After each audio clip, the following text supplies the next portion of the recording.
screen-wise. Recording in progress. Don't seem to be very bright. No, it looks fine to me. See if we can make it a little bit brighter in here. Hold on a sec.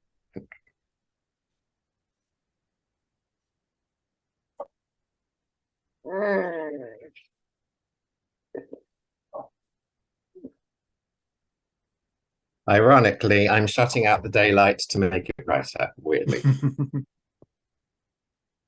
All right. I'm all yours. How nice Good. to see you. You too. So, when did your love for performing begin? Sorry, you were just a tiny bit crackly there, Dom. Just ask that question again, my love. So, at what point were you exposed to live theatre, and when did you decide that this is what you wanted to do? Oh, I guess I was exposed to live theatre through pantomime when I was about 6 years old, I believe. And I think I was taken to the Theatre Royal in Margate for my very first pantomime experience. So I'm very excited to see everyone excited about Margate again right now because of the Olivia comedy and everything else that's going on. Yes, I think that was the first time. So Panto was the very first thing I ever saw, which obviously has no fourth wall like me. And then it took me quite a long time to realize that I was going to actually do this, if I'm honest, even though in some ways I'd never done anything else. I'd ended up sort of going and getting a job in a gift shop after I'd left school. And I worked in a cathedral gift shop in Canterbury, which is where I grew up. And I had a really nice time there. I liked working shop, but the ladies that worked there basically told me to get out and get a career, get a life, basically. So I did. My I work went to colleagues are drama like that school as because well. are they? Yeah, and the customers. So yeah, so I was encouraged by some extremely lovely ladies who I worked with to go to drama school, move to London, and seek my fortune. And how long after deciding that that's what you wanted to do did you get your first sort of big break, or did it take a long time for that first job to come in? So I did go to drama school. I moved to London at very short notice after that conversation. Things moved really fast, but sadly, I didn't graduate from drama school. I ran out of money and I didn't finish the 3-year course. So I'm a drama school dropout. So as my dear idol Victoria Wood once said of her own career, I didn't exactly take off. It reversed into the departure lounge, and that's how I feel about the start of I don't think there's any moment. I don't think there's one amazing breakout moment for any performer. Really, it's these incremental little things and choices and building blocks. But obviously, a lot of people recognize me from being all together now on television, which was about 5 years ago now. I made that, so that was, if not a big break, then a big deal, I suppose. But I've been performing on stages for 30 years before I did that. What would you say is a sort of a career highlight for you in all the things that you've done? Is there one you can sort of pinpoint and go, yeah, I love doing that? Yeah, it's this current show that I'm making, that I've made about the music of Victoria Wood. Actually, this is the career highlight. Absolutely 100%. I'm wearing my t-shirt, and if you look really carefully behind you, you can see that my husband's had one of Yeah. my merchandise tea towels printed and framed for me for Christmas. So all about the Victoria Wood, as anyone who follows me on social media will know. I was doing this show, well, because of the lockdown and pandemics and things, this show's been with me now for 3.5 years nearly. And in some ways, it feels like it's only just begun because this spring tour is our first official tour post the Edinburgh Festival. But we did do a performance to a lovely audience in Liverpool last year, and we were at the Bombed Out Church. Have you ever been to the Bombed Out Church in Liverpool, Dom? I've never been to Liverpool. Oh, right. Well, when you get yourself to Liverpool, which you must, because the Liverpudlians are fantastic, Yeah. you must check out the bombed out church, especially if there's a concert or a show happening there. And it is literally a church without a roof, and very, very gorgeous. And they put on a whole festival there. And I was the last show of the festival. When I got there, I said to them, "So what happens if it rains?" Because obviously, there's got to be a contingency plan for such things. And they were like, "Well, actually, we've been tremendously lucky all week, and it hasn't happened. And there's been a few spots, but other than that, it's been really good. So we probably were." I was like, "Oh, great, okay then." And about half an hour later, and 20 minutes of checking the weathercast, I went up to somebody and went, "So what happens if it rains? Because it looks like it's going to 100% rain." Just as much the finale of this festival, open air festival, is about to start. So there was lots of discussions in the corner, lots of men in shorts having discussions and rolling bits of gaffer tape up. And we talked about going down the road to the Epstein Theatre, which we nearly did. And then we went, no, no, no, it's an outdoor festival. Let's stick it out like proper British grit. And so we handed out, well, the organisers handed out ponchos to these plastic ponchos to all the people that came to the show. And I did go along 60-minute festival version of Looking for My Friend. And for 60 minutes, these 60 amazing people sat in the pouring rain, sheeting it was, Dom, like sideways. And that man on Family Guy goes, "It's raining sideways." It was like that. And at the beginning of the show, I sort of said to them, "Well, you're all amazing. Thank you so much." Victoria would love the word poncho. In fact, it's on my tea towel behind me. So we had a laugh about that and about British grit. And the rain never let up, not once. It got worse and worse and heavier to the point that I couldn't see the audience 3/4 of the way through the show. It was just a wall of rain between me and them. And they all stayed. They sat there and watched the whole thing and were one of the best audiences we've ever had. So how did your love for Victoria Wood begin? When were you first exposed to her work? Oh, when I was 10, I talk about this in the show, actually. So 1985, I was 10 years old, and her sketch show, As Seen on TV, first came on air on BBC Two, the first series was. And so my mother and my sister, I would have been sitting down to watch TV with them. So really, it would have been their choice of what to watch, and I happened to be sort of tagging along. So yeah, I used to devour anything she did from then on, along with my mum and my sister.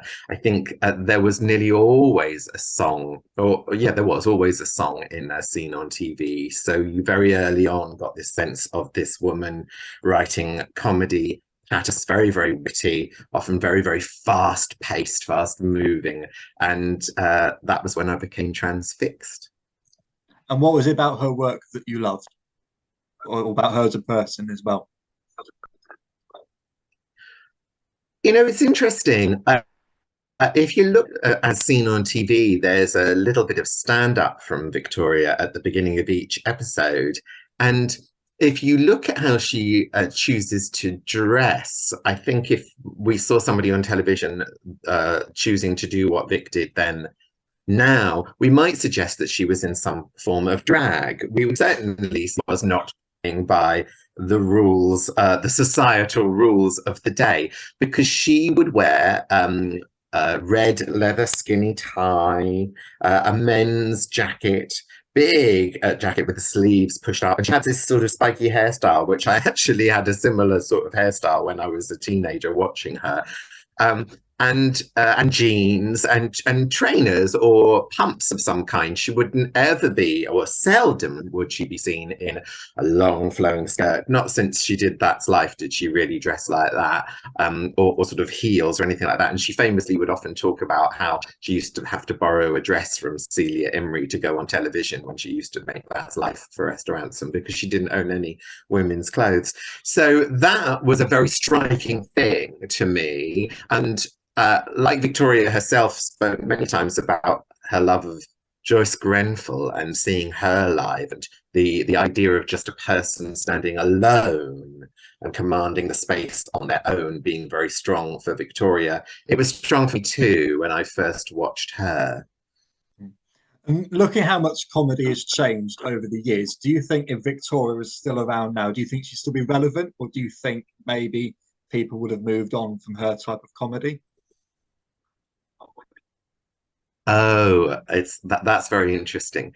Now she gave up stand-up about it's probably more than 10 years before her death. And although there were, conversations and twist titters of shall I come back? Shall I do it again? Am I too old? In some of her other work, you never got a sense that there was going to be some great big, I'm going to do the Royal Albert Hall one more time just to rake in a whole bunch more cash before I retire, sort of thing. And she did speak about sort of getting a bit too middle-aged to do stand-up comedy and not wanting to become out of touch. So her work had started already to become more behind the scenes as a writer. She was very interested in directing and had started directing a number of things before she died. So I assume that that's what would have carried on. I don't know whether she would have been at the front, but as you probably know yourself, Vic didn't give herself the best line most of the work she did, unless she was alone on stage and doing stand-up. Julie Walters or Duncan Preston or Jim Broadbent or Michael Ball, they got given the best lines, and she was often happy to not even be in a sketch. And sometimes there's even entire movies like Loving Miss Hatto that she's nothing to do with other than the script which she wrote and the idea that she had. And when did you decide to start creating a show about celebrating her work? At what point did you go, that's what I want to do? I mean, the short answer is November 2019, when I got into a room with a director. Her name is Sarah Louise Young, and she has two in a similar sort of shape to Looking for My Friend. She has a show called Julie Madly Deeply about Julie Andrews, and one about Kate Bush called An Evening Without Kate Bush. And Sarah Louise and I have been friends since we were 13 years old. So just soon after I first got introduced to Vic, I would have been introducing Sarah to these silly songs and sketches. And so November 2019 is when Michael Ralston on piano, he got into a room with Sarah and I. But in some ways, I've been gearing up to do this for most of my life. Michael, as I alluded to, is the piano player. And for those people that don't know my show, I don't know why I'm doing this like people don't know what a piano is. And I like anyone's playing a piano like this. Michael and I share the show. We are on stage together. We are the stage, and have given him lots and lots of really good lines, just like Vic gave to Julie. Because we are proving that it's two men to do the job of one woman again. So that's important to say. So that's one answer. The other answer is, as friends and colleagues, Michael and I have been doing this work in Cabaret and Review, and certain songs which we do in this show, we've been performing them together for 25 years. So it feels, I don't want to put too much score onto the current project, really, but it feels like it's been a long time coming and it's a big deal. And I very much hope it will be around with me in my life for many years to come, sharing the love of Victoria Wood. What was the process like putting the show together? How did you sort of choose what to put in it and not what to put in it? Because she's got so much, her back catalogue is massive. How do you decide what to do? It is. You're absolutely right. And music wise, and that is what we focus on for the vast majority of the show. I think there are 200 Victoria Wood songs registered with PRS. And because Victoria she never wrote with anybody else, actually. If you look at her plays or screenplays, sketches and songs, there aren't any co-writers. There's no lyrics by Tim Rice or anything like that. Vic did it herself, and she did it all. So there is plethora of songs to choose from, and we're very lucky to be able to pack in one of her songs during our hour and a half show, and that is tricky. So we've been led by the Bruno Louise by story, like all the best pieces of entertainment are. And our story, Michael's and mine, is that in the 80s and 90s, growing up as a queer person in the UK, it was not as welcoming. It wasn't as inclusive as it is now. And, you know, even now there are still days and places and issues where we are marginalized. So some of our discussion on stage is about being an outlier and how Victoria's work helped us find one another. But I wouldn't want people to think that our show is 2 hours of rainbow waving queerness. It isn't really that. It's more that Vic seems to speak to all outliers, whether you be overweight or have spots and glasses and no friends, or just the little gay one in the corner, or the one who smells because his mum didn't buy him any deodorant. It doesn't matter the reason for being the outcast. We've all got our reasons and our experience of being that outlier in society, and she never shied away from sort of putting a spotlight on people and concerns like that. Didn't really care about who the next greatest, most glamorous, famous pop star was, unless you wanted to take the mickey out of them, and I think that was brilliant. When you go on stage and you perform her work, do you feel a sense of pressure performing in front of avid Victoria fans, or are they a welcoming audience? Do they like to hear your interpretation of her work? Well, the answer is yes to both of those things. I do feel pressure, and they do love to come and see her work and my interpretation, which I'm tremendously grateful for. Personally, as a creative, I said to my yoga teacher last week, just 3 or 4 days ago, I said, the only thing that really is that I have to do on the day of a Vic show is to get out of the way, because she, as we all know, she was a genius, and she left us these brilliant, perfectly formed songs and catchphrases and stuff, which we can still all enjoy today, thanks to DVD and radio and vinyl recordings. And all I'm trying to do in our theatre show is facilitate a bit of a love letter to her, really, or a love in. If people, I mean, sometimes people say online, people say, oh, this song is not how Vic sings it. I prefer her version. And I think, well, of course you're going to prefer her version. She's Victoria Wood, and she wrote it and she originated it. And you probably found her version first. Of course you're going to, I prefer her version.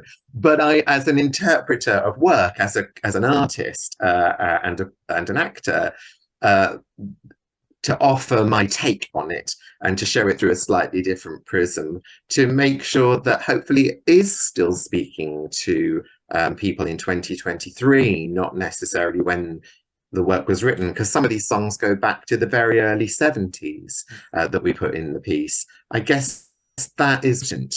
And to have young people come to the show and meet the teenagers and people in their 20s, 30s who have stumbled upon her on TikTok and then found out more and then wanted to come to our show and learn even more. Oh, that's amazing. That feels great to feel that you're just keeping things going on some level. Yeah, my first exposure was through Dinner Ladies. I've been watching that on and off on TV, I think since lockdown. And then I've been wanting to come and see your show for ages. And then I was able to go and see it in Edinburgh last year, come along and see it. Didn't think I'd end up seeing it in Edinburgh. It was a very last minute trip, so it was a bit all random for me, but I loved it. And I'll be seeing it when it comes to Newbury in a few weeks, and I'm slowly learning more about Victoria Wood and all of her stuff. So my love for her is growing. It's been going a lot over the past year, but it started with Dinner Ladies and then your show. Wow, that's amazing, Dom. I love that. And it's true that Dinner Ladies is often the way in, because it's one of the last things that, well, it isn't one of the last things she did, actually. She made it about 20 years before she died, but it gets shown on TV. It's just repeated again and again and again and again. And because it's brilliant and because it's so rich in content, even though we've seen it 20 times before, it's a bit like an episode of Fawlty Towers or even The Two Ronnies. There's so much to enjoy in it still. And so we're aware that that has to be a big touch point in the show because it's an entry level for so many people like yourself. And what has it been like taking this show on the road? I mean, it's only been on the road for a few weeks, but have you found that some audiences have responded to other things better than other audiences? Well, I think what I found is that you should never assume anything about the great British public. That's what I've found. So in the first week of the tour, so my tour is very sporadic. I've got sort of 30 dates between January, and you and I are talking obviously early Feb now. And it goes all the way, well, I was going to say it goes all the way till the end of May when we go back to Liverpool, actually, and the Epstein. We're going to Liverpool and having a roof. Yeah. I shall miss the ponchos. It will be no fun. But actually, now that I'm looking at the diary, basically the tour has expanded and almost all of June has looking for friend dates in it. And now we're building it autumn as well. So what was a spring tour is becoming a 2023 tour, which is lovely. But in the first week, we went to Wigan, Halifax, Chichester, Coventry, and then Highgate in London, with just one day off in that time, I think. And I assumed that when we went to Chichester Festival Theatre, that might be all rather well-to-do. People might be a little shy because, as you know from seeing the 1 hour version, at the beginning of my show, I just offer a catchphrase just to see who out there in the audience reply to that phrase. It's a bit like shouting "Oggy, Oggy, Oggy" and seeing what happens, you know. The audience in Chichester knew all the lines. They were there. They knew all the catchphrases, and they were not ashamed or afraid to shout them out. So, yeah, the most important thing I've learned whilst on the road is be nice to people who work in the coffee shops at 6 a.m. and never expect anything from the great British public, but accept everything from the great British public. Where are you most looking forward to visiting on the venues coming up? Where are you looking forward to going to? Well, I'm trying my best to sort of carve out a nice bit of time for myself in the day, because at the moment what's happening is we travel, and then we get to a theatre at about 3, and we tech the show, and then we have a little break and a cup of tea and a sleep, and then we do the show, and then we go home. And I don't see anywhere that I go, and this is not good because I like pretty much, and I love a cathedral because of the Canterbury Cathedral gift shop that I grew up working in, like I was talking about earlier on. So I'm trying to shave a nice little hour for module town. So at the very least, go and have a wander through the town centre, and go and see the cathedral, and add to my collection of stained glass books. That's what I'm really looking to, but I'm going to have to get better and more disciplined at the tech of the show first. Well, Newbury doesn't have a cathedral, but there is a church in the town centre, so it's more or less the same. Oh, I'm sorry, Dom. I think I might have missed that one. I beg your pardon. I said Newbury doesn't have a cathedral, but it does have a church in the town centre, so it's close enough. Oh, great. Well, I feel like I went to Newbury a while ago, and I think Newbury, am I right in saying like Newbury's really pretty?